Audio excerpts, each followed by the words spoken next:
Hey guys, welcome back to Set of Six, where we reach out to you guys and answer all questions about football. 6 questions, short, sharp, and punchy. Luke, you ask away. Yeah, shout out to the bloke in the YouTube comments for coming out with that name. We liked it, so we're rolling with it.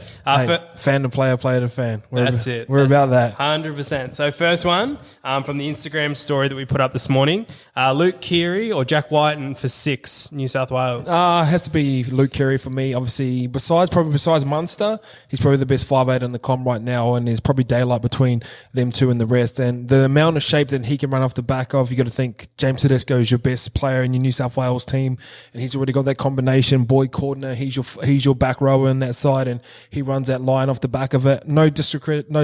I'm not discrediting anything that Jack Wighton's done. He's one of the probably top 5, top 10 players in the comp right now. But I think you squeeze everyone into that side. And obviously, potentially with Tommy, where's he at? I'd almost even go Jack Wighton and Tommy Turbo in the centres. So the sort of makeshift centres, but you want to squeeze all your best players in there as well. So love Jack Wighton, love him at 5'8", love everything he's doing. But for me, Luke Keary. Yeah, it's like... It's good that he's versatile and he can like slip into that centres because that's where he was last year, wasn't he? Yeah, and his best part, he started at centres and ended up in, I think he ended up 5'8". No, Keary getting that comeback in. But yeah, like you said, he started in centres and he's a big body. His best thing is his carry. A good thing about him as well, he's got a big boot, so there's a 2-pass there. We can kick into him for a massive kick as well. So I think Jack Wighton will definitely be a starting player, but I'd love to see Keary in that big arena. Yeah, 100. All right, next one we got, who should Titans sign, Fafita or Harry Grant? I don't know if Harry Grant's up for grabs at the moment, is he? I'm not too sure. I don't reckon Storm are too good of an organisation to be letting someone like that go. And obviously he's behind one of the greatest player to ever play the game in Cameron Smith, but I can't see him going past the Storm. Fafita will be a great signing. He looks like it's sort of... When you're out injured and your team starts getting pumped, and if he comes back in, and even if the whole Broncos start to play well, it looks like he's the guy. If I could pick between one or the other, and I had an option, I'd probably go Harry Grant. I think you can build a team better around a hooker.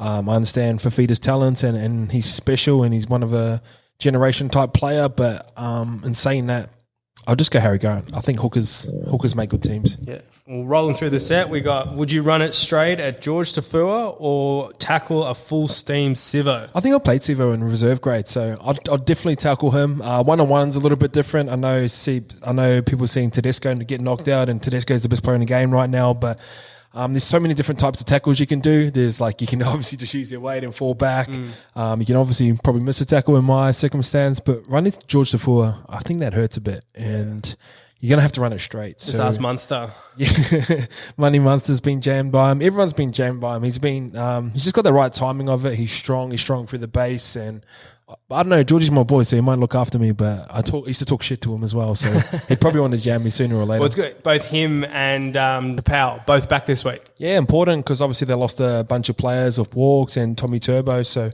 they need all the trips that they can get. 100%. Next one, we've got, do you agree with Kempy's idea of moving Tommy Turbo to 6? Nah. Eventually, sometime down the track, I'm not too... He'd be about 23, 24 right now, Tommy. I feel like his best play is still at fullback. I know I haven't seen Kempy talk about it, but I can understand where he's coming from with the hammy issues. But I think with Tommy, he's just a purebred fullback. He could obviously slip into centre and he could slip into 5'8", but I don't agree with that just yet. And I know people see hammy injuries and stuff like that, but the reason I want to touch on this, I think Tommy needs to do something outside of the Manly program or the Manly training program. I know Tommy, I know Jakey. I was at Manly for that year, but they're the tightest people I've ever met. Not with money, like flexibility wise. We used to do yoga, like we'd be on one knee, and then when you get your foot out like that, and they couldn't even touch their toes. So that's how inflexible they are right now. So I'd love to see Tommy explore options outside of the Manly training program. Obviously, what they're doing there isn't good enough for him. But I think flexibility is a big one for him. And he even said the hammies is the strongest I've ever seen them or ever felt, and it still went. So something's not working right in the human body. And when you're a physical athlete and professional athlete of that fucking stature and you're that good, I think it's start exploring options outside of it. Had Quaid come in. We've talked to Sonny Bull. Troy Savage as well. Troy Savage. Those types of guys that are doing that type of training, that knees over toes style training, building up the knees, all that sort of stuff. I think it'd be interesting to see Tommy Turbo do something like that and see what the benefits are. Yeah. And he'd be the perfect case for that. It's one of those things that you can just try something, and if you don't know if it's going to work, but why not try it? Yeah, because I reckon I'm just guessing. This is pure just guesswork, but I reckon they're just trying to pump up, like, strengthen his hammy and everything around it. But like I said, I've seen the boys and they're not that flexible. Like, Jakey's the worst. He's flat out touching his knees. All right, we've got the next one. Roosters, can they three-peat? Easy. Yeah, I think if there's one team that can three-peat, it's the Roosters. I think it's not only a credit to the staff. And people say salary cap and all that sort of shit. I don't believe that. They've got great players, but like they've bought players at the back end of the career, and they used to be rep players, but I think they're just looking for a chance to win. So I reckon they're getting them for unders. But I just think Trent Robinson, he's probably the best coach. Now, in my opinion, he's the best coach in the comp right now. I think he gets it. I think he knows how to manage superstars. I think they're run by the best two. They're the best organisation in the competition. They've got Politis. Marky Boris is there, my mate from the podcast. And when you look at professional sports, it's just a business, and you need the best business people running your team. And they've got that. They've got the best organisation. They've got the best coach, and they've got 3 of the best 10 best players in the comp. So they know how to win. They've done it before. It is going to be hard because everyone gets up to play the Roosters and stuff like that. But I think Trent Robinson starts to rest players pretty soon.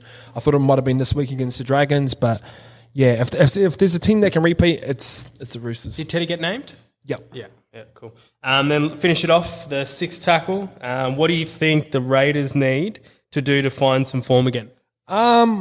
People start to panic when they lose a couple games in a row. When you lose 3 games in a row, Ivan Cleary used to say you learn a lot about people when you lose 3 games in a row, who's with you and who ain't with you. I think their style of attack is good and it suits the style of football, but it's very if a team defends up well, like Manly like Manly did on the weekend, you can stop them because all their shape is like to you and through you. There's nothing that really sort of shapes you up around you. You never see Charles Nickel-Clockstead strip a 3-on-2, and they don't have that type of variation.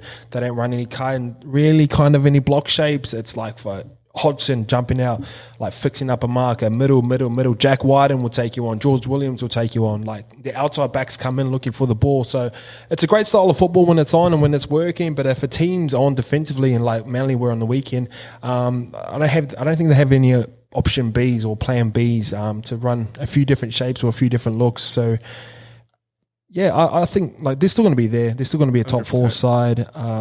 Just really nitpicking here, but that's probably the flaw that I see in their attack. Well, let's wrap it up. Thanks, everyone, for this episode. We'll see you next one.